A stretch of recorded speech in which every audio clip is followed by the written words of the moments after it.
आखिरकार अपनी मुद्दत गुजारने के एक लंबे 2 साल इंतजार और इंतहाई खदशात के बाद इलेक्शन 2024 8 फरवरी को अख्ताम पे पहुंचा। लेकिन वो अलग बात है कि अब तक ना सिर्फ वोटर्स बल्कि कैंडिडेट्स भी इलेक्शन कमीशन के नताइज के इंतजार में बाहर डेरे डाले बैठे हैं। 2018 में बनने वाली इस हुकूमत ने इतने उतार चढ़ाव देखे, हुकूमतों की रद्दोबदल देखी, सियासतदानों के ज़मीर बिकते देखे, ऐसे ऐसे वाक़यात, अनहोनियाँ, जुल्म बर्बरियत, कत्ल गारत, नाइंसाफ़ी, उलमा सूख की खामोशी, रियासत का आंधा कानून, बेखौफ मीडिया, कलम फरोश सहाफ़ी, करप्ट सियासतदानों, एस्टेब्लिशमेंट की मनमानियों के साथ ये 7 सालों का तवील पॉलिटिकल दौर 70 सालों जितना लंबा महसूस होता है। एक मिसाल आप सबने सुनी होगी कि देर है दुरुस्त है, लेकिन ये मिसाल पाकिस्तान के लिए बिल्कुल नहीं है, ख़ास तौर पे इसके इलेक्शन प्रोसेस के लिए, क्योंकि यहाँ पे अगर देर हो या सवेर, यहाँ पे जीतने वाले की अगर ऊपर बात हो चुकी है तो उसे नींद की गोलियां खा के सो जाना चाहिए और अब बस ख्वाब के अंदर वो खुद को मिनिस्टर या प्राइम मिनिस्टर तस्वर करके इस ख्वाब के मजे ले जो कि अब हकीकत बनने वाला है। इलेक्शन 2024 के पहले की सूरत हाल पर तबसरा करके वक्त ज़ाया करने की बजाय सीधा मौजूदा हालात यानी मुद्दे की बात पे आते हैं। इस इलेक्शन में पॉलिटिकल पार्टी पाकिस्तान तहरीक इंसाफ का मुकाबला बाकी तमाम मुल्की सियासी जमातों, जुडिशरी, एस्टेब्लिशमेंट और मीडिया के साथ है और इस वक्त ये सब मिलकर एक ऐसे शख्स और इसकी पार्टी को नहीं हटा सके जिस शख्स ने पाकिस्तान के 75 साल तारीख के अंदर पहली बार हकीकी आज़ादी का नारा लगाया। इस शख्स ने अपने लोगों को शऊर दिया कि तुम अभी भी अमेरिकन कानूनी के अंदर रहते हो, ना कि पाकिस्तान में। तुम्हारी गैर मौजूदगी के अंदर कोई और शख्स इस बात को यकीनी बनाता है कि अमेरिकन के मफदात पर समझौता ना हो।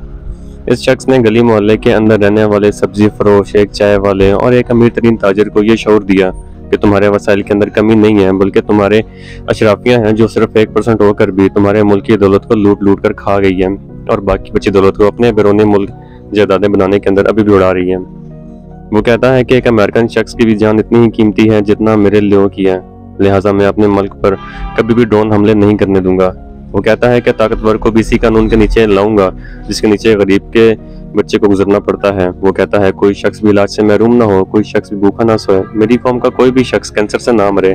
कोई भी तालीम से महरूम ना रह जाए। वो कहता है कि खुददार बनो, अगर अपने कल्चर की इज्जत करोगे तो ही दुनिया तुम्हारी असल मानों के अंदर इज्जत करेगी।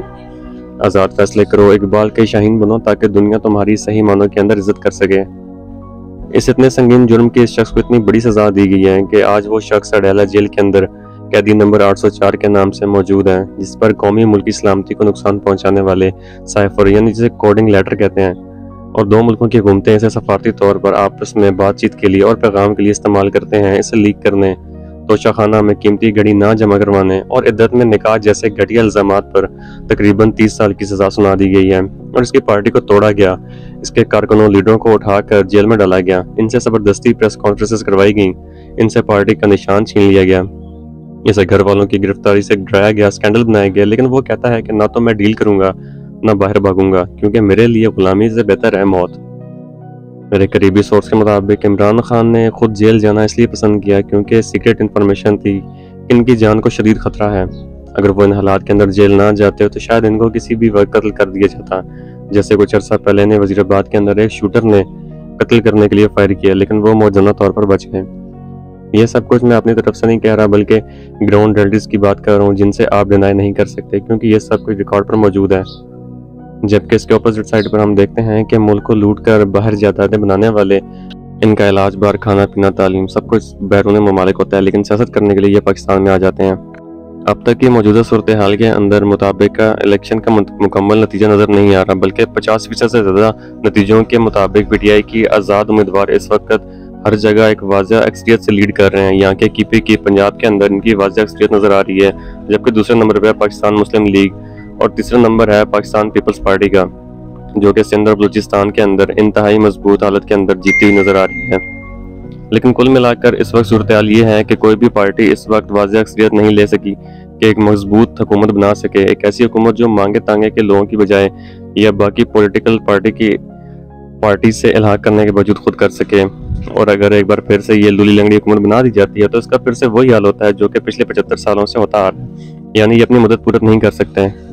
जो पॉलिटिकल पार्टी भी किसी दूसरी पार्टी के साथ इल्हाक करती है तो जाहिर है कि इसे वजारतें भी देगी और मशावरत के अंदर भी शामिल करेगी और इसे राजी करने के चक्कर के अंदर कोई ऐसी कानून साजी नहीं कर सकती जो कि इसने अपने मंशूर या इलेक्शन से पहले अपने वोटर्स को डिलीवर करने का वादा किया था। अब जाहिर सी बात है कि अगर इतनी मेजोरिटी मिलने के बावजूद भी अगर ये पॉलिटिकल पार्टी डिलीवर नहीं कर पाती तो अगली बार इलेक्शंस के अंदर इसकी पॉपुलैरिटी इंतहाई कम हो जाएगी। अगर पीटीआई की मिसाल लें तो इनके लीडर ने अपनी पार्टी की बुनियाद दी इन दो मरूसी सियासत के पार्टी यानी पीपल्स पार्टी और पाकिस्तान मुस्लिम लीग नून और इनकी करप्ट लीडरशिप के खिलाफ कैंपेन करके शुरू की थी। सो ये तो मुमकिन ही नहीं है कि इन दोनों में से किसी एक पार्टी के साथ इलाक करके फेडरल के अंदर अपनी हुकूमत बनाने का सोचें, वरना इनका अपना ही वोटर इनसे बदजन होकर कहेगा कि अगर ऐसा ही करना था तो पीडीएम हुकूमत के अंदर क्या बुराई थी। दूसरी बात, अगर ये दोनों पार्टी यानी पाकिस्तान पीपल पार्टी और मुस्लिम लीग नून मिलकर अगर वफाक के अंदर हुकूमत बनाती हैं तो पीटीआई अपोजिशन के अंदर जाना बेहतर समझेगी, क्योंकि इमरान खान पहले ही कह चुके हैं कि मुझे बेसाखियों की हुकूमत की ज़रूरत नहीं है, बल्कि खुद मुख्तार हुकूमत और इसका मैंडेट कबूल है, वरना ऐसी हुकूमत से ना होना बेहतर है। अब हुकूमत बनाने के लिए इन दोनों पार्टीज के ने मिलकर पीटीआई की आज़ाद उम्मीदवारों के ज़मीर की मंडियाँ भी लगानी हैं, अरबों रुपए के पैसों के बैग पहुँचाना बाकी हैं, जोड़ तोड़ शुरू हो गई है और कई नामी सियासतदान अपने ज़मीर का सौदा करके 5 साल के लिए इतना माल कमा लेंगे कि पूरी उम्र बैठ के खाएं।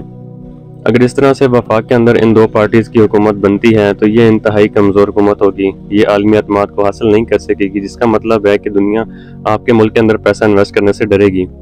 नए कारोबार नहीं आएंगे, ना इंडस्ट्री नहीं लगेगी, आपके लोगों को रोज़गार नहीं मिलेगा, स्टॉक मार्केट के अंदर गिरावट आएगी, जिसका सीधा सीधा असर आम इंसान की ज़िंदगी पर होगा, क्योंकि इसकी वजह से महंगाई का बहुत बड़ा तूफान आएगा। बिजली महंगी होगी, गैस महंगी होगी, पेट्रोल, खाना पीना सब कुछ महंगा हो जाएगा। और यकीन करें कि इस महंगाई ने आवाम की जो कमर तोड़ रखी है, अगर इससे ज़्यादा महंगाई होती है और आवाम सड़कों पर निकल आती है तो हालात किसी के कंट्रोल में नहीं रहेंगे। पॉलिटिकल स्टेबिलिटी में किसी भी मुल्क की मजबूती की पहली शर्त होती है और ये सिर्फ और सिर्फ आती है साफ और शफाफ इलेक्शन से।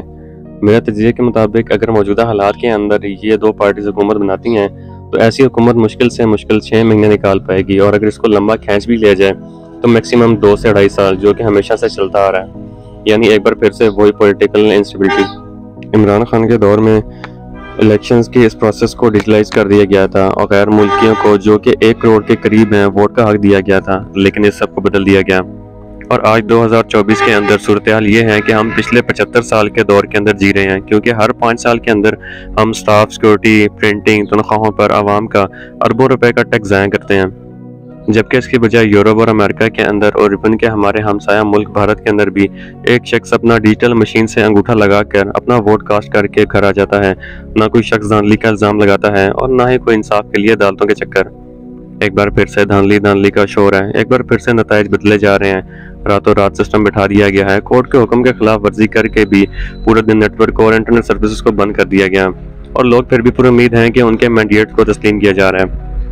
कुल मिलाकर बात यह है कि हमने आज तक एक ऐसे कुएं के अंदर, जो कि पानी से भरा हुआ है, लेकिन इसके अंदर एक कुत्ता गिरकर मर गया है, जिसकी वजह से कोई भी शख्स पानी नहीं पी सकता और ये पूरी का पूरा कुआं नापाक हो गया है। सो इस कुएं को पाक करने के लिए हमें इसके अंदर से पानी के डोल निकाल कर बाहर फेंक रहे हैं, लेकिन असल मसला तो इसके अंदर मौजूद है कि कुत्ते को बाहर निकालना चाहिए। अब इस मिसाल के अंदर कुआं दरअसल हमारा मुल्क पाकिस्तान है, बल्कि जो कुत्ता मरा हुआ इसके अंदर मौजूद है, ये इस मुल्क का बुनियादी करप्ट निज़ाम या फिर इसका करप्ट टोला है, जिसको निकाले बगैर इस मुल्क की तरक्की मुमकिन ही नहीं है। और जिसने भी पिछले 75 सालों में इस कुत्ते को निकालने की कोशिश की है, उसको निशान इबरत बना दिया गया। लेकिन हम जब तक मसले की जड़ को नहीं समझेंगे, हम हमेशा टाइम के साथ साथ निज़ाम को नहीं बदल सकते, बल्कि चेहरों को बदलता देखेंगे, जो कि इस बार भी हुआ है। तो अब सवाल उठता है कि आखिर इसका हल क्या है। जवाब बहुत ही सीधा और सिंपल है कि इसका जवाब है कि इनकलाब। मैं एक शेर के साथ इसका जवाब देकर अपनी बात को ख़त्म करता हूँ कि लगी है सदा फिर एक बार कि सरदार बदलेगा, फिरौनी सल्तनत का एक किरदार बदलेगा। जिसको हमको खुद पर जबर सहने की आदत हो, जिसको हमको खुद पर जबर सहने की आदत हो, वहाँ कब कुछ बदला है जो इस बार बदलेगा। अल्लाह ताला पाकिस्तान का हामी और नासिर हो। ये तो मेरी पर्सनल राय और मेरा ज़ाती तज्जिया था। आप इस बारे में क्या सोचते हैं, मैं ज़रूर जानना चाहूँगा। अपनी कीमती राय का इज़हार कमेंट सेक्शन में ज़रूर कीजिए। मिलते हैं किसी और वीडियो में। अल्लाह हाफ़िज़।